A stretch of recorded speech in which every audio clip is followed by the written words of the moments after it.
விவசாய தோழர்களுக்கு மனமார்ந்த வணக்கங்கள். இன்னைக்கு நாங்கள் ஒரு சுவாரஸ்யமான டாபிக்கோட தான் வந்திருக்கோம். டாக்டர் விவசாயம் பப்பாளி நாற்று பண்ணையில தான் இப்போ நம்ம இருக்கோம்.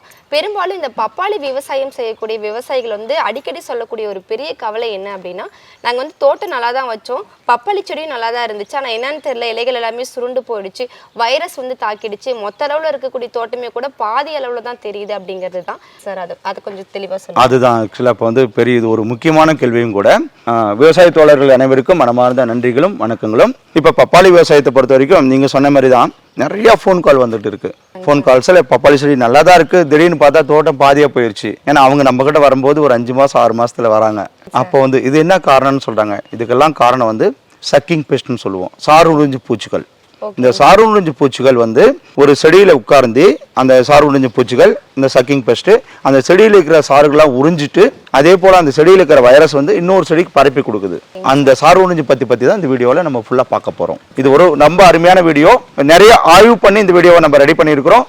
விவசாயிகள் முழுமையா பார்க்கணும். முழுமையா பார்த்தாதான் அதோடைய பலனை உங்களால பெற முடியும். சார், இந்த பிரச்சனைக்கெல்லாம் காரணம் சாறு உறிஞ்சக்கூடிய பூச்சி தான் அப்படின்னு ஒட்டுமொத்தமா சொல்லிட்டீங்க. இப்ப அறிவியல் ரீதியா இந்த சாறு உறிஞ்சக்கூடிய பூச்சி எப்படி இயங்குது, அது சாறு உறிஞ்சுறதுனால செடிக்குள்ள என்னென்ன நடக்குது, அதை பத்தி கொஞ்சம் தெளிவா சொல்லுங்க சார். ரொம்ப அருமையான கேள்விமா. இது ரொம்ப புரிஞ்சுக்கிற மாதிரி ரொம்ப எளிமையா சொல்லணும்னா, ஒரு கொசு நம்மளை கடிக்குது, கடிச்ச பிறகு நம்ம ரத்தத்தை உறிஞ்சி அந்த ரத்தத்து மூலமா தான் அது வாழுது. நம்மளுக்கு ரத்தம் குறைஞ்சிடுது. அதே போலதான் இந்த சாறு உறிஞ்சு பூச்சிகள் சக்கிங் பெஸ்ட்னு சொல்றது ஒரு செடி மேல உட்காந்து அதை சாற்று உரியும் போது செல்லுலார் பாதிப்படையுதுங்களா. சாற்று உரியும் போது அதோடைய தண்டு பகுதி, இலைப்பகுதி, பூக்கள் பகுதி, அதே போல செடியோட முழு தோற்றமே என்ன பண்ணுது, அதோடைய சாறு உறிஞ்சிருது. அந்த செல்லுலார் பச்சையத்தை உறிஞ்சிருது. அப்ப என்ன ஆகும், செடி பலவீனம் அடைஞ்சிருது. டோட்டல் அப்ப நம்மள மாதிரியே தான் செடியுடைய பலவீனத்தை கொண்டு சேர்த்தது. அப்ப அந்த மூலமா நம்ம அண்டர்ஸ்டாண்ட் பண்ணிக்கலாம். ஒரு செடி பலவீனமா இருக்குது, அதோடைய பச்சையுமே இல்லாம இருக்குது, அதோடைய தோற்றமே மாறி இருக்கும்போது அந்த செடி பாதிக்கப்பட்டிருக்குது நம்ம அண்டர்ஸ்டாண்ட் பண்ணிக்கலாம். கண்டிப்பா சார். பப்பாளி செடியில அதிக சேதத்தை ஏற்படுத்துறது இந்த சாறு உறிஞ்சக்கூடிய பூச்சி அப்படின்னு பொதுவா சொல்லிட்டீங்க. இந்த சாறு உறிஞ்சக்கூடிய பூச்சிலாம் என்னென்ன பூச்சிகள் சார், அதை பத்தி கொஞ்சம் தெளிவா சொல்லுங்க. இந்த சாறு உறிஞ்சு பூச்சிகளை ஒரு 4 வகையா பிரிக்கலாம். மேஜரா 4 வகையா பிரிக்கலாம். ஒண்ணு அஸ்வினி. பாத்தீங்கன்னா செடியுடைய பின்புறத்துல கூட்டம் கூட்டமா பூச்சிகளா இருக்கும். மஞ்சள் கலர்லயோ இல்ல மஞ்சள் கலந்த கருப்பு கலர்லயோ அஸ்வினி பூச்சிகள் இருக்கும், எபிட்ஸ்னு சொல்லுவோம். அதே போல மாவு பூச்சி, லோக்கல் மக்களுக்கு விவசாயிகளுக்கு நல்லா தெரியும், கள்ளிப்பூச்சின்னு கூட சொல்லுவாங்க, வெள்ளை கலர்ல இருக்கும். இந்த கள்ளிப்பூச்சி தான் ரொம்ப ஹையஸ்டாவும் ஒரு பாதிப்பை ஏற்படுத்தும். அடுத்து பாத்தீங்கன்னா இலைப்பேன் மற்றும் பேன் சொல்லுவாங்க, அது மைட்ஸ் த்ரப்ஸ் மைட்ஸ்னு சொல்லுவாங்க. இதுவும் கூட்டம் கூட்டமா இருக்கும், சின்ன சின்ன பூச்சிகளா இருக்கும். ஆனா இது என்ன பண்ணும்னா, ஒன்ஸ் இது வந்தாவே இலைகள் அப்படி சுருண்டுரும், மேல் நோக்கியோ கீழ் நோக்கியோ இலைகள் சுருள ஆரம்பிச்சிடும். இந்த ஃபைனலா அதிகமா பாதிப்பு கொடுக்கறதுன்னா ஒயிட் ஃபிளைஸ், அதாவது வெள்ளை ஈக்கள். இந்த வெள்ளை ஈக்களும் கூட்டம் கூட்டமா இருக்கும். இது சாறு அதிகமா உறிஞ்சக்கூடியதுல ஹையஸ்டா இருக்கிறது இந்த வெள்ளை ஈக்கள் தான், அதாவது ஒயிட் ஃபிளைஸ். இத நாள் ஒரு பப்பாளி செடி ஒரு நாசப்படுத்துதுன்னு சொல்லலாம். இது நாள் வந்தாவே எப்படி ஒரு மனுஷனுக்கு சனி பிடிக்குதுன்னு சொல்லுவாங்களா, அது போல ஒரு பப்பாளி செடிகளுக்கு ஒரு சனின்னு சொன்னாவே இந்த நாள் தான். அந்த அளவுக்கு ஒரு கொடுமையான ஒரு தோற்றத்தையும் ஒரு கொடுமையா ஒரு பாதிப்பு கொடுக்கறது இந்த சாறு உறிஞ்சு பூச்சிகள். சார், இந்த சாறு உறிஞ்சக்கூடிய பூச்சி பத்தி தெளிவா சொன்னீங்க, அது என்னென்ன பூச்சி அப்படிங்கறத பத்தி சொன்னீங்க. ஆனா பெரும்பாலும் விவசாயிகள் என்ன சொல்றாங்கன்னா, இது பாக்குறதுக்கு சின்ன அளவிலான பூச்சி தானே, இது இலைக்கு பின்னாடி உட்காந்து சாரை உறிஞ்சறதுனால பெரிய நஷ்டம் என்ன வந்துட போகுது அப்படிங்கிற மாதிரி எல்லாம் பேசுறாங்க. இதை பத்தி நீங்க என்னங்க சார் நினைக்கிறீங்க? கண்டிப்பா விவசாயிகள் ஒரு சிறு பூச்சின்னு தான் நினைக்கிறாங்க. ஆனா அந்த சிறு பூச்சி பல லட்சம், ஒரு ஏக்கருக்கு 9 ல இருந்து 12 லட்சம் வரைக்கும் மகசூல் எடுக்க முடியும். அந்த பல லட்சம் நாசப்படுத்துறது இந்த சாறு உறிஞ்சு பூச்சிகள் தான். அந்த அளவுக்கு இப்ப பாத்தீங்கன்னா சாறு உறிஞ்சு பூச்சிகள்னால ஒரு 5 பக்க விளைவை ஏற்படுத்துது. அதை தான் நம்ம பார்க்க போறோம். என்னன்னா 5 பக்க விளைவு இந்த சாறு உறிஞ்சு பூச்சி ஏற்படுத்துதுன்னு பார்க்க போறோம். இந்த வீடியோவுடைய முழு தொகுப்பே அதுதான். ஆக்சுவலா இந்த சாறு உறிஞ்சு பூச்சிகளால விளைவுடைய பக்க விளைவுகள் என்ன அப்படின்னு தான் பார்க்க போறோம். சார், பொதுவாவே இந்த பப்பாளி விவசாயம் பண்ணலாம் அப்படின்னு சொல்லிட்டு இறங்கக்கூடிய விவசாயிகள் கூட பயப்படுறது இந்த பப்பாயா ரிங் ஸ்பாட் வைரஸ். இந்த வைரஸ்னாவே எல்லாருமே பயப்படுறாங்க. அந்த வைரஸ்னா என்ன, அதை பத்தி கொஞ்சம் தெளிவா சொல்லுங்க சார். ஆமா, இந்த 5 பக்க விளைவுகள் சொன்னோம் இல்லைங்களா, இதுதான் முதல் பக்க விளைவு, ரிங் ஸ்பாட் வைரஸ். இந்த வைரஸ் தான் இருக்கிறதுலே ரொம்ப ரொம்ப முக்கியமான வைரஸ். நம்மளுக்கு தெரியும், வைரஸை அழிக்கவே முடியாது. அதே போல இந்த ring spot papaya ring spot வைரஸும் அழிக்க முடியாது. பப்பாயா ரிங் ஸ்பாட் வைரஸ் வந்துச்சுன்னா இலைகள் சுருள ஆரம்பிச்சிடும். ஒரு ரிங் ஸ்பாட்ல இலை சுருள் ஏற்பட்டுரும், ரிங் மாதிரி இலை சுருள் ஏற்பட்டுரும். அதுதான் பப்பாயா ரிங் ஸ்பாட் வைரஸ். இப்ப இந்த பப்பாயா ரிங் ஸ்பாட் வைரஸ் ஒரு மரத்துல வந்துருது. அப்ப இந்த மரத்துல இருந்து இன்னொரு மரத்துக்கு இந்த ரிங் ஸ்பாட் வைரஸ் பரவாது, இதே தாவி போகாது. இது என்ன பண்ணுது, அப்பிட்ஸ் நம்ம சொன்னோம் இல்லைங்களா, 4 பூச்சிகள் மெயினா 4 பூச்சிகள் வரணும். அந்த முதல் பூச்சி வந்து அஸ்வினி பூச்சி. இந்த அப்பிட்ஸ் என்ன பண்ணும், இந்த ரிங் ஸ்பாட் வைரஸை அந்த மரத்துல இருக்கிற சாறுகளை உறிஞ்சிக்கிட்டு இருக்கும். அப்போ வந்து இந்த வைரஸும் அதுல ஒட்டிடும். அது அந்த அப்பிட்ஸ்ல ஒட்டி இருக்கும். அது என்ன பண்ணும், இன்னொரு மரத்துக்கு போகும். இந்த மரத்துல இருக்கிற சாறு உறிஞ்சிட்டு இன்னொரு மரத்துக்கு போகும். இன்னொரு கிளையில போய் உட்காரும், இன்னொரு மரத்துடைய பூல உட்காரும். அப்போ இந்த வைரஸும் தொற்று ஏற்படுத்திட்டு போகுது. அப்ப இது மாதிரி வந்து இன்னொரு மரத்துக்கு அந்த வைரஸ் அங்க உள்ள போனோம்னா அது உற்பத்தி பண்ணி பெருசா பண்ணிடும். அந்த மரத்தை ஃபுல்லா அஃபெக்ட் பண்ணிடும். ரிங் ஸ்பாட் இன்னொரு மரத்துக்கு தாவிட்டு போகுது. அப்ப இந்த ரிங் ஸ்பாட் வைரஸ் தான் முதன்மையா இருக்குது. எதுல? இந்த அஸ்வினி பூச்சி. இந்த அஸ்வினி பூச்சி வந்து ரிங் ஸ்பாட் வைரஸ் பரப்பி விடுது. இதை மக்கள் வந்து ஐடென்டிஃபை பண்ணணும். அப்ப வந்து அஸ்வினி பூச்சி இருக்கா அப்படின்னு கண்டுபிடிக்கணும். இதான் முதல் பக்க விளைவும் கூட. இதான் முதல் பக்க விளைவு. ஒன்ஸ் வந்துட்டா ரிங் ஸ்பாட் வைரஸ் வந்து உண்டாயிடும். சார், இந்த பப்பாயா ரிங் ஸ்பாட் வைரஸ் வந்து எப்படி ஒரு செடியில இருந்து இன்னொரு செடிக்கு பரவுது அப்படின்னு சொன்னீங்க. இப்போ இந்த பப்பாயா ரிங் ஸ்பாட் வைரஸ் வந்துருச்சு அப்படின்னா செடிக்கு என்னென்ன பாதிப்புகள் வரும்? பூ, காய், இலை இந்த மாதிரி தண்டுகள் ஒவ்வொரு பகுதிக்கும் என்னென்ன பாதிப்புகள் வரும், அதை பத்தி சொல்லுங்க. கண்டிப்பா நம்ம செடியில் பப்பாயா ரிங் ஸ்பாட் வைரஸ் இல்ல. இது ரொம்ப தரமான செடி. நீங்க இதை பார்த்து சொல்றதுனால இதுல மேபி இருக்கிற மாதிரி கூட ஃபீல் பண்ணலாம். இல்ல, ரொம்ப தரமான செடி. ஏன்னா இலைகள் வந்து சுருண்டு இருக்கும். மெயினா இலை சுருண்டு இருக்கும். காய் வச்சிருந்தா அந்த காயில கூட அந்த ரிங் புள்ளி புள்ளியா காய் வந்திருக்கும். அப்ப அந்த காய் தரம் இல்லாம இருக்கும். கண்டிப்பா அந்த பழம் வந்து தரம் இல்லாம இருக்கும். மார்க்கெட்ல சேல்ஸ் வந்து அழிச்சிரும். அதே போல நரம்போது நம்மள தடிச்சிருக்கும். ஒரு செடியை வந்து அப்படி நரம்பு முறுக்கின மாதிரின்னு சொல்லுவாங்களா, அது மாதிரி இலை வந்து முறுக்கி இருக்கும். இலையுடைய சேஃபே மாறி இருக்கும். முக்கியமா அறிஞ்சுக்கிறது, இந்த பப்பாயா ரிங் ஸ்பாட் வைரஸ் அழிக்க முடியாது. இதை அழிக்கிறதுக்கு மருந்தே கிடையாதுன்னு தான் சொல்லணும். ஆக்சுவலா பப்பாயா ரிங் ஸ்பாட் வைரஸ் அழிக்கிறதுக்கு மருந்தே கிடையாதுன்னு தான் சொல்லணும். அப்ப நம்ம என்ன பண்ணணும், ஒரு செடியில வரும்போது அந்த செடியை வந்து அகற்றி போடணும். ஆக்சுவலா அந்த செடியை பிடிங்க எடுத்துடணும். அந்த செடி அந்த இடத்துல எடுத்துட்டு ஏதோ ஒரு ஃபங்கிசைட இல்ல வந்து பூஞ்சானக்கொல்லி, தமிழ்ல சொல்ல முடியாது, பூஞ்சானக்கொல்லி இயற்கை முறையில பண்ணி வச்சுக்கணும். அப்ப அந்த வந்து பரவாம இருக்கும். அதுதான் ஒரே வழி. அதை அழிக்கிறேன்னு சொல்லிட்டு மருந்துகள் அடிச்சு மறுபடியும் மேலே பரப்பிடக்கூடாது. ஃபர்ஸ்ட் வந்து ஒரு செடி ஐடென்டிஃபை பண்ணிட்டா அந்த ஒரு செடி இமிடியேட்டா பிடிங்க எடுத்துருங்க. அப்போ வந்து அந்த செடி வந்து நல்லா மத்த செடிக்கு அது பரப்பாம மத்த செடியை பாதுகாக்கலாம். இப்ப 1200 செடி ஒரு ஏக்கருக்கு பண்ணிருக்காங்க 6 இடைவெளியில் அப்படின்னா ஒரு செடி போயிடுச்சுன்னா மெதுவே 1199 செடி பாதுகாத்துக்கலாம். இப்ப இந்த ஒரு செடி வந்துரும், நம்ம மருந்து அடிச்சிருக்கிறோம், மருந்து அடிக்க போறோம், நாளைக்கு போய் மருந்து வாங்கிட்டு வரலாம் அப்படின்னு சொல்லி விட்டுட்டாங்கன்னா அது ஒண்ணு வந்து 4 செடிக்கு பரப்போம். அந்த 4 வந்து இன்னும் 4 செடிக்கு பரப்போம். மொத்த தோட்டமே நீங்க ஸ்டார்டிங் சொன்ன மாதிரி பாதிக்கு பாதி வந்து அப்படியே மகசூலை குறைச்சு விட்டு போயிடும். அதுதான் ரொம்ப முக்கியமா வந்து மக்கள் வந்து விவசாயிகளை வந்து கவனிக்கணும். சார், இந்த ரெண்டாவது பிரச்சனையான இலை சுருட்டல் மற்றும் வளர்ச்சி கூடுதல் பற்றி பார்ப்போங்க சார். அதாவது இந்த பிரச்சனையை கொண்டு வரக்கூடிய பூச்சி என்ன பூச்சி, அதை பத்தி கொஞ்சம் சொல்லுங்க சார். ரொம்ப முக்கியமானது ஆக்சுவலா இது. இப்ப ஃபர்ஸ்ட் முதல் பிரச்சனை பார்த்தோம், இது ரிங் ஸ்பாட் வைரஸ் வந்து அஸ்வினி பரப்புது. அதே போல இந்த இலை சுருள் மற்றும் வளர்ச்சி குன்றி போகுதுங்களா, இது பரப்புறது வந்து இலைப்பேன் மற்றும் பேன்கள், அதாவது த்ரப்ஸ் மற்றும் மைட்ஸ். இந்த த்ரப்ஸ் மைட்ஸ் வந்து ஒரு பப்பாளிக்குள்ள வந்தாவே இது என்ன பண்ணும், இலைகள் வந்து மேல் நோக்கி சுருண்டும், இல்ல இலை வந்து கீழ் நோக்கி சுருண்டும். நம்மளுடைய சுருளல் ஆக்சுவலா நல்லா தான் இருக்குது. இலை வந்து மேல் நோக்கி சுருண்டா த்ரப்ஸ், கீழ் நோக்கி சுருண்டா மைட்ஸ். இது மாதிரி ஒரு கான்செப்ட். இப்ப என்ன ஆகும், இலுவடைய சேஃபே போயிடும். இதுதான் ஒரு பெரிய ஒரு பிரச்சனையில வந்து பப்பாளிக்கு. அதுக்கப்புறம் வந்து போட்டோசிந்தசிஸ் நடக்காது, ஒளிச்சேர்க்கை நடக்காது, அந்த பச்சையத்துல உறிஞ்சு எடுத்துரும். இதை பரப்புறது வந்து த்ரப்ஸ் மைட்ஸ் தான். இந்த த்ரப்ஸ் மைட்ஸை கண்ட்ரோல் பண்ணா இந்த இலை சுருள் மற்றும் வளர்ச்சி குன்றுதல், ஏன்னா உள்ள இருக்கிற சாரெல்லாம் உறிஞ்சு எடுத்துட்டு என்ன பண்ணும், வளராது, வளர்ச்சி குன்றி போயிடும். அதனாலதான் நம்ம இது வந்து ரெண்டாவது பிரச்சனை நம்ம பாக்குறோம். ஒரு 5 பிரச்சனை சொன்னீங்களா, இதுல வந்து ஹையஸ்டா இருக்கிறது, ரெண்டாவது ஹையஸ்டா இருக்கிறது இந்த பிரச்சனை. ஓகேங்க சார். சரி, இப்போ ஒரு முக்கியமான கேள்விங்க சார். இந்த 3வது வில்லனா இருக்கக்கூடிய இந்த மாவு பூச்சி எப்படி உருவாகுது? அது மட்டும் இல்லாம இந்த மாவு பூச்சி வந்து எப்படி வந்து தோட்டத்தை ஃபுல்லா நாசப்படுத்தி ரொம்ப ஆக்கிரமிப்பு சீக்கிரமா பண்ணிடுது அப்படிங்கறத பத்தி கொஞ்சம் சொல்லுங்க சார். இந்த மாவு பூச்சி ஆக்சுவலி தோட்டத்துக்கு வர்றது காரணமே, இந்த வேலை செய்யறவங்க ஒரு இடத்துல இருந்து இன்னொரு இடத்துக்கு பரவுறாங்க இல்லைங்களா. ஒரு இடத்துல மாவு பூச்சி எடுத்துக்கிட்டு வேலை செஞ்சுட்டு இன்னொரு இடத்துல எடுத்துட்டு போறாங்க. இல்ல களை கொத்து இந்த வேலை செய்யற கருவிகள் இருக்குல்ல, அது மூலமும் பரவுது. அது இல்லாம ரொம்ப ரொம்ப முக்கியமானது வந்து காத்துல அடிச்சுட்டு கூட வருது மாவு பூச்சி. அப்படிதான் உருவாகுது. இந்த மாவு பூச்சி வந்த பிறகு இந்த மாவு பூச்சி என்ன பண்ணுது, ஆக்சுவலா வந்து இந்த மாவு பூச்சி மேல ஒரு வெளிர் நிற படலம் இருக்கும், வாக்ஸ் லேயர் இருக்கும். அதனால எந்த ஒரு கெமிக்கல் மருந்து அடிச்சாலும் அவ்வளவு சீக்கிரம் இதை கண்ட்ரோல் பண்ண முடியறது இல்ல. அதனாலதான் மாவு பூச்சி கண்ட்ரோல் பண்ண முடியாமலே போயிடும். அதே போல இந்த மாவு பூச்சி பாத்தீங்கன்னா ஒரு நாளைக்கு வந்து 300 இருந்து 600 முட்டையிடும். சோ அந்த அளவுக்கு வந்து பெருக்கி கொடுக்குது. சோ அதனால அதை கண்ட்ரோல் பண்றதுக்கும் நம்மளால வந்து முடியாது. அதே போல இந்த மாவு பூச்சி ரொம்ப ரொம்ப வந்து பிடிச்சது வந்து எதுனா இந்த எறும்புகள் வந்து பிடிச்சது. இந்த மாவு பூச்சியில வந்து ஒரு தேன் மாதிரி ஒரு சாறு வந்து கிடைக்கும். அதை சாப்பிட்றதுக்கு எறும்புகள் வருது. அந்த எறும்பு அது மேல உட்காந்துட்டு இன்னொரு மரத்துக்கு போகுது, நல்லா இருக்கிற மரத்துக்கு. அந்த மரத்துக்கு மறுபடியும் சாறு உறிஞ்சு பூச்சி இந்த மாவு பூச்சி வந்து போய் அதுல ஒட்டிக்குது. அதே போல இந்த மாவு பூச்சி சாப்பிட்றதுக்கு வந்து சில வண்டுகள், பொறி வண்டுகள்லாம் வரும். இந்த இயற்கை பாத்தீங்கன்னா அது மாதிரி கொடுத்துருக்கோம். ஒரு பூச்சி வருதுன்னா இன்னொரு பூச்சி அந்த பூச்சி வந்து சாப்பிட்றதுக்கு வரும். அது மாதிரி பொறிவண்டுகளும் இந்த எறும்பு வர்றது இல்ல, அதுக்கு பெரிய வில்லனா இருக்குது இந்த எறும்பு. சோ அதனால வந்து பொறிவண்டுகளாலும் இந்த மாவு பூச்சி கண்ட்ரோல் பண்ண முடியாம போயிருது. இந்த மாவு பூச்சி இனப்பெருக்கம் அதிகமாகி போயிருது. இது மேல ஒரு வாக்சின் லேயர் மாதிரி இருக்கிறதுனால அந்த படலம் வெள்ளை நிற படலம் மெழுகு மாதிரி படலம் இருக்கிறதுனால மருந்து அடிச்சாலும் அது மேல போய் விழுறது இல்ல. அதனால வந்து இது கண்ட்ரோல் பண்ணவே முடியாம போயிருது. இது அதனாலதான் இது வந்து ஒரு பெரிய ஒரு வில்லனாவே இருக்குது.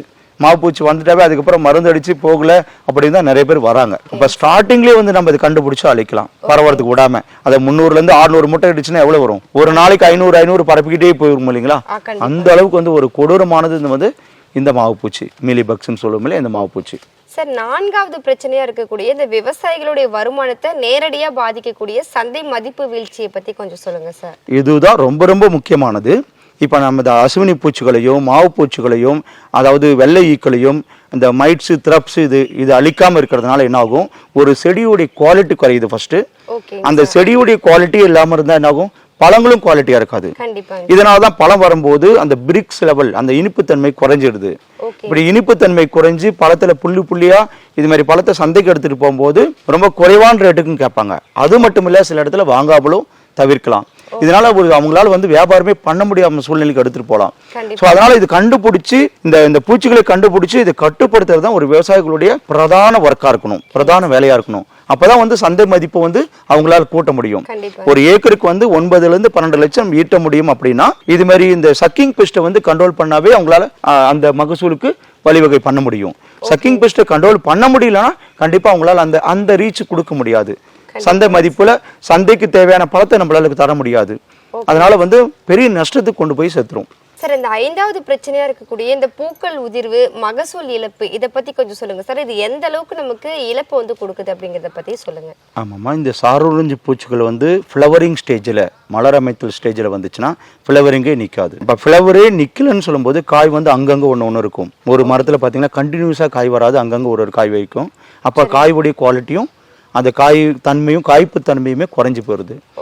இதனால வந்து ஒரு விவசாயிகளுக்கு வந்து 50 to 80% வந்து நஷ்டத்தை கொடுக்குது. 80% வரைக்குமே நஷ்டத்தை ஏற்படுத்தி கொடுக்குது. அப்ப இந்த சாரூரஞ்சி பூச்சி வந்தாவே ஒரு விவசாயிகளுக்கு நம்ம பாதியா குறைஞ்சுன்னு சொன்ன முடியுங்களா? அது மட்டும் இல்ல, 50 to 80% நஷ்டத்தை கொடுக்குதுன்னு பல ஆய்வுகள் வந்து சொல்லியிருக்கிறாங்க. அந்த அளவுக்கு வந்து இந்த பாதிப்பு வந்து ஏற்படுத்துது. சார், இந்த பப்பாளி செடிக்கு வரக்கூடிய இவ்வளவு பெரிய ஆபத்துக்கள்லாம் இருக்குது இல்லையா? இதை தடுக்கிறதுக்கு, அதாவது வருமுன் காப்பதே சிறந்தது அப்படின்னு சொல்லி நம்ம சொல்லலாம். அந்த மாதிரி வரதுக்கு முன்னாடியே காப்பாற்றக்கூடிய, தடுக்கக்கூடிய ஏதாவது தடுப்பு நடவடிக்கைகள் இருக்கா? பாதுகாப்பு வளையங்கள் ஏதாவது இருக்கா? அதை பத்தி சொல்லுங்க. கண்டிப்பாமா. இப்ப நம்ம பார்த்துருக்கிறோம், வைரஸ் வந்து அழிக்க முடியாது, அதுக்கான மருந்துகளே இல்லைன்னு சொல்லி தான் பார்த்துட்டு வரோம். அப்படி சூழ்நிலையில இது வந்து தடுக்கிறதுக்கு ஒரே ஒரு வழி, முதன்மையான வழி என்னன்னா, நர்சரியிலேருந்து நாற்று எடுத்துட்டு போகும்போதே தரமான நாற்று எடுத்துட்டு போகணும். ஒரு தரமான, நம்மளுடைய தாரக மந்திரமே அதுதான், தரமான நாற்று தான் அமோக விளைச்சலுக்கு ஒரு அஸ்திவாரம்னு சொல்றோம் நம்ம. அதனால தரமான நாற்று வந்து இது மாதிரி ஒரு பாலியோஸ், நெட்டோஸ், அதாவது பூச்சிகள் உள்ள வராம தடுப்பு வலை போட்டிருக்காங்க இல்லைங்களா, அந்த இன்செக்ட் நட்டுக்குள்ள வளர்த்தன செடியா இருக்கணும். வேற பூச்சிகள் வந்து இது மாதிரி உட்காரு, கண்டிப்பா இது மேல எந்த பூச்சும் உட்கார்ந்து இருக்காது, கண்டிப்பா உட்கார்ந்து இருக்காது. அது மாதிரி வலை இது கிடையாது. இந்த பாலியோஸ்ல அப்படி வரதுக்கு வழி கிடையாது. அது மாதிரி ஒரு சூழ்நிலையில வளர்த்தன செடி எடுத்துட்டு போயிட்டு வைக்கும் போதுதான் அந்த சிறுஞ்செடியில வந்து, ஏன்னா வைரஸ் உள்ள வந்துச்சுன்னா என்ன ஆகும்? அழியாது. அது அப்படியே வளர்ந்துட்டே தான் இருக்கும். அது மாதிரி இல்லாத நல்ல செடியை கொண்டு போய் வைக்கும் போதுதான் இதுதான் முதல் படி. அவங்களுக்கு மகசூலுக்கு வந்து வழிவகை செய்யறதுக்கு முதல் படியே நல்ல தரமான நாற்று தான். நம்ம டாக்டர் விவசாயம் பப்பாளி நாற்று பண்ணி வந்து அந்த தரமான நாற்றுகளை கொடுப்பதற்கு முதல் படியா இருக்குது. முதல் ஸ்டெப் ஒரு விவசாயிகளுக்கு வந்து முதல் ஸ்டெப்பா இருக்கிறது நம்ம நர்சரி நாற்று பண்ணை. அந்த அளவுக்கு தரமான நாட்டுகளை கொடுக்குறோம். கண்டிப்பா சார். இந்த 3வது பாதுகாப்பா இருக்கக்கூடிய இந்த ஒட்டுப்பொறிகள்லாம் என்ன? இது எப்படி தோட்டத்துல அமைக்கலாம்? இது அமைக்கிறது மூலியமா என்னென்ன பூச்சிகளை கவர்ந்து இழுக்கும் அப்படிங்கறத பத்தி சொல்லுங்க சார். ஆமா, இந்த பாட்டும் ரொம்ப முக்கியமானது. அதாவது இயற்கை முறையில பூச்சிகளை கட்டுப்படுத்துறதுக்கு இது ஒரு நல்ல ஒட்டுப்பொறி வந்து ஒரு நல்லது. ஸ்டிக்கி ட்ராப்னு சொல்லுவோம். இதுல 2 வகை இருக்குது. ஒன்னு வந்து மஞ்சள் ஒட்டுப்பொறி, இன்னொன்னு வந்து நீல ஒட்டுப்பொறி.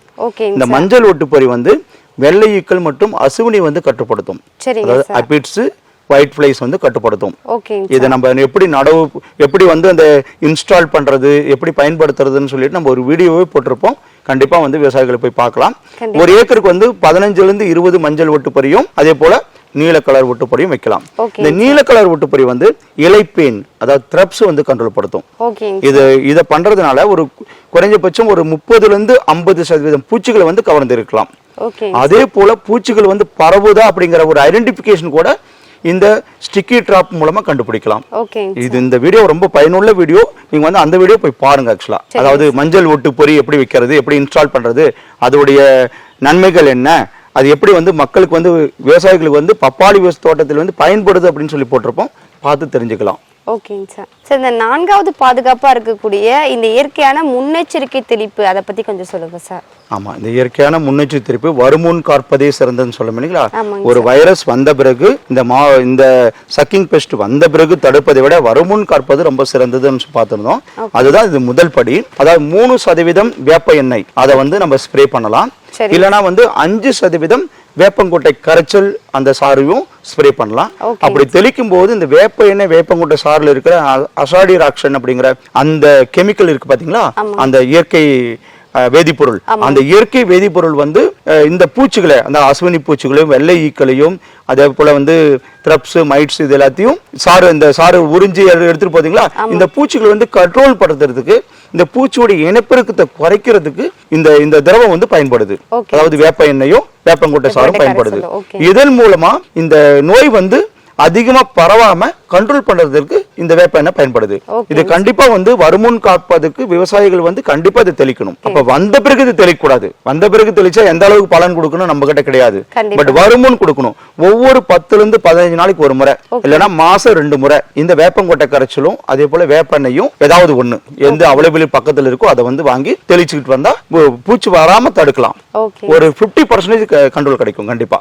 சரிங்க சார். சார் 5வது பாதுகாப்பா பாத்தீங்கன்னா இந்த ஊட்டச்சத்து மேலாண்மை பப்பாளி செடிக்கு எவ்வளவு முக்கியம் அப்படிங்கறத பத்தி சொல்லுங்க. அது மட்டும் இல்லாம நைட்ரஜன் வந்து அதிகமா கொடுத்துட்டோம் அப்படின்னா பூச்சிகள் வந்து படையெடுத்து வரும் அப்படின்னு சொல்றாங்க. இது எந்த அளவுக்கு உண்மை அப்படிங்கறத பத்தி சொல்லுங்க. ரொம்ப இது வந்து 100% உண்மை. ஆக்சுவலா விவசாயிகளுக்கு பண்ற பல தவறுகள் விவசாயி வந்து தெரிஞ்சோ தெரியாமல பண்றாங்க. அந்த தவறுகள் வந்து இதுவும் ஒண்ணுதான். நைட்ரஜன் அதாவது தலைசத்து வந்து அதிகமா வந்து கொடுக்க கூடாது. அப்படி வந்து நைட்ரஜன் யூரியா இருக்கு இல்லைங்களா, அந்த அதிகமா கொடுக்கும் போது ஏற்கனவே பப்பாளி வந்து தண்டு வந்து மென்மையானது. இந்த நைட்ரஜன் கொடுக்கும் போது மேலும் மென்மையாகுது, இன்னும் ரொம்ப மென்மையாகி சாறு வந்து அதிகமாயிருது. அப்ப மென்மையான சாறு அதிகமா இருக்கும்போது என்ன ஆகும், இந்த சாறு உடைஞ்ச பூச்சிக்கு வந்து ஒரு நல்ல ஒரு பிளஸ் பாயிண்ட் ஆயிடுது. நாமளே வந்து அதுக்கு உணவு வந்து கொடுக்கற மாதிரி ஆகி போறது. இதன் மூலமா என்ன ஆகுது, அதிகமா பாதிப்பு வந்து ஏற்படுது. இதை வந்து அறவே வந்து விவசாயிகளுக்கு குறைக்கணும்.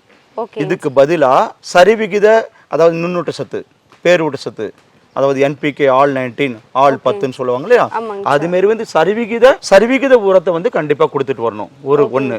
ரெண்டாவது இது மட்டும் இல்லாம ஜிங்க், போரான் அது மாதிரி நுண்ணூட்ட சத்து கலவைகளையும் கொடுக்கணும். அப்படி கொடுத்துட்டு வரும்போது செடி வந்து ஒரு சமசீரான வளர்ச்சி பெற்று நல்ல ஃப்ளவரிங் செட் ஆகி, அதாவது நல்ல ஃப்ரூட் செட் ஆகி நல்ல மகசூலுக்கு வந்து வழிவகை செய்யும். Super sir. இந்த ஊட்டச்சத்து மேலாண்மை பத்தி நிறைய விஷயங்கள் எங்களோட பகிர்ந்துக்கிட்டீங்க.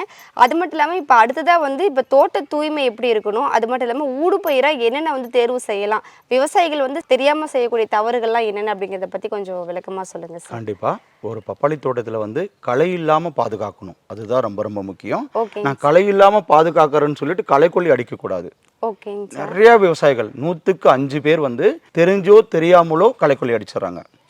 ரொம்ப எக்ஸ்பீரியன்ஸ்டு பர்சன், எனக்கு 77 வயசு 84 வயசு அப்படிங்கிறாங்க, ஆனா வந்து களைக்கொல்லி அடிச்சிடறாங்க. அடுத்து வந்து ரொம்ப மென்மையான தண்டு இருக்கு இல்லைங்களா, அப்படியே காஞ்சி போயிருது. ரொம்ப எங்களை வருத்தத்துக்கு ஆளாக்குறாங்க களைக்கொல்லி கொடுத்துட்டு. அதனாலதான் களைக்கொல்லி வந்து தவிர்க்கணும். இந்த ஒரு பாயிண்ட் அடிஷனல் பாயிண்டா சொல்லிடுறோம். இப்ப வந்து செடி வந்து களை இல்லாம இருக்கணும் முன்னாடி. அதே போல வந்து இந்த ஊடுபயிர் தேர்வுக்கு வந்து நம்ம ஏற்கனவே நிறைய வீடியோ போட்டிருப்போம். மக்காசோளம், அதே போல வந்து கம்பு, அதே போல உள்ள வந்து செண்டு மல்லி, இது மாதிரி பயிர்களை வந்து ஊடுபயிரா பண்ணலாம். எந்த பயிர்கள் பண்ணக்கூடாதுன்னு தெரிஞ்சுக்கிட்டா மற்றதெல்லாம் பண்ணலாம். வேர்க்கடலை கூட பண்ணலாம்னு பார்த்துருப்போம். நம்ம நல்லா தெளிவாக வீடியோலாம் போட்டிருக்கோம், அதை பார்த்தாவே புரிஞ்சுக்கலாம். இப்போ எது பண்ணக்கூடாதுன்னா இந்த வைரஸ் வெக்டாரை கிரியேட் பண்ற, இந்த பூச்சிகளை கிரியேட் பண்ற விவசாயத்தை பண்ணக்கூடாது. தக்காளி, கத்திரிக்காய், மிளகாய், வெண்டைக்காய், அதே போல பூசணி வகைகள், தர்பூசணி, சப்பூசணி எல்லாம் சொல்ல முடியுங்களா, இது மாதிரி இந்த மெலன் வெரைட்டிஸ் இது வந்து பண்ணக்கூடாது. இது வந்து தண்டுகள் ரொம்ப மென்மையா இருக்கும். இதுலயே வந்து அஸ்வினி பூச்சி உட்காரும், மாவு பூச்சி வரும், அதே போல வந்து மைட்ஸ், த்ரப்ஸ், இந்த இலை சுருட்டு இது எல்லாமே வரும். இந்த வைரஸ் வந்து அந்த செடிகள் வைரஸ் வந்து பப்பாளி செடிக்கு வந்துடும். பப்பாளி வந்து லாங் டேர்ம் கிராப், 3 வருஷம் இருக்கக்கூடியது. இது வந்து ஷார்ட் டேர்ம் கிராப் தான், ஒரு 90 நாள்ல முடியக்கூடிய கிராப். அதுல இருக்கிற வைரஸ் வந்து இதுல பட்டுச்சுன்னா ஆகும், இந்த லாங் டேர்ம் கிராப் நம்மளுடைய மேஜர் கிராப்பையே அழிச்சிரும், க்ளோஸ் பண்ணிடும், மேஜர் கிராப்பையே அழிச்சிரும். அதனால விவசாயிகள் என்ன பண்ணணும், இந்த வைரஸ் வெக்டரை கிரியேட் பண்ற இந்த விவசாயத்தை தவிர்த்து மக்காசோளம் அதே போல வந்து செண்டு மல்லி இது மாதிரி விவசாயத்தை உள்ள பண்ணும்போது நல்ல மகசூலுக்கு வழிவகை செய்யும். ஓகேங்க சார். சார் இப்போ இந்த வந்து சாறு உறிஞ்சக்கூடிய பூச்சிகள் பற்றி நிறைய சொல்லியிருந்தீங்க இல்லையா? இப்போ இவ்வளோ பூச்சிகள் தாக்கும் அப்படிங்கிறத பார்த்துட்டோம். இது எந்த வயசுல இருந்துங்க சார் இந்த பப்பாளி செடிக்கு தாக்கும், அதை பற்றி சொல்லுங்க. ஆமாம், இதுதான் நம்ம முக்கியம் ரொம்ப முக்கியமானது. இப்போ செடி கொண்டு போய் நம்ம நடவு பண்ணிட்டோம். ஓகேங்க. இப்போ நம்மளுக்கு எந்த ஒரு பூச்சும் வராது, மேபி செடி உயரமாக தான் வரும்னு சொல்லி நம்ம எல்லாரும் நினச்சிக்கிட்டு இருக்கிறோம். இது நடவு பண்ணி முதல் வாரத்திலிருந்தே வர ஆரம்பிக்கும். ஓகேங்க சார். நம்ம ரொம்ப கவனமாக எப்போ பார்க்கணும் அப்படின்னா, நம்ம ஏற்கனவே நிறைய வீடியோவில் சொல்லியிருப்போம், ஒரு பப்பாளி செடியை குழந்தை மாரி பார்த்துக்கணும்னு சொல்லியிருப்போம். கண்டிப்பாக. அதே போல தான் குழந்தை பருவத்தில் நம்ம எந்த அளவுக்கு பார்க்குறோமோ அந்த அளவுக்கு கொஞ்சம் பெரியவனா பசங்களை வந்து பெரிய ஆகிட்டா நம்ம பார்க்கணும்னு அவசியம் இல்லை. அதே போல தான் பப்பாளி செடியும் முதல் வாரத்திலிருந்து, அதாவது முதல் 90 நாளைக்கு வந்து அந்த பப்பாளி செடியை கண்ணும் கருத்துமாக பார்த்துக்கணும். இந்த சாறு உறிஞ்சும் பூச்சிகள் அதே போல் வந்து மற்ற நோய்கள் என்ன இருக்குது அப்படின்னு சொல்லிட்டு முதல் 90 நாளைக்கு பார்த்துக்கிட்டோமா அடுத்து வர இருக்கிற மாதங்கள் எல்லாம் பெரிய பாதிப்பு வராது. இந்த முதல் 90 நாள் வர பாதிப்பு வந்து நம்ம கவனிக்காம விட்டுட்டோமா அடுத்த ஃபுல் ஈல்டிங் வரைக்கும் இந்த பாதிப்பு எடுத்துகிட்டு போயிடும், கேரி பண்ணிக்கும்.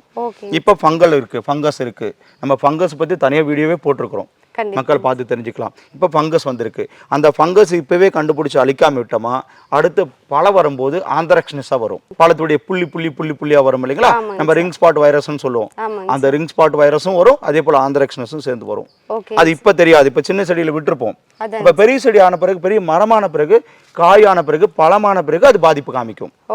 அப்போ வந்து ஃபர்ஸ்ட் முதல் 90 நாள் வந்து ரொம்ப கவனமா இருக்கணும். அடுத்து வர மாதங்களை வந்து லைட்டா இருந்தவே போதும். நம்ம எப்படி சின்ன குழந்தையில ஒரு 7 வயசு 8 வயசு வரைக்கும் எவ்வளவு நம்ம கவனமா பாத்துக்கிறோம், அதே நீங்க 7 வயசு பாத்தீங்க, 8 வயசு பையன் அவ்வளவு பெருசா பாத்துக்க மாட்டான், 1 வயசு பையனா ரொம்ப கவனமா பாத்துக்கும். அதே மாதிரி ப்ரியாரிட்டி இந்த பப்பாளி விவசாயத்துக்கும் கொடுக்கணும்.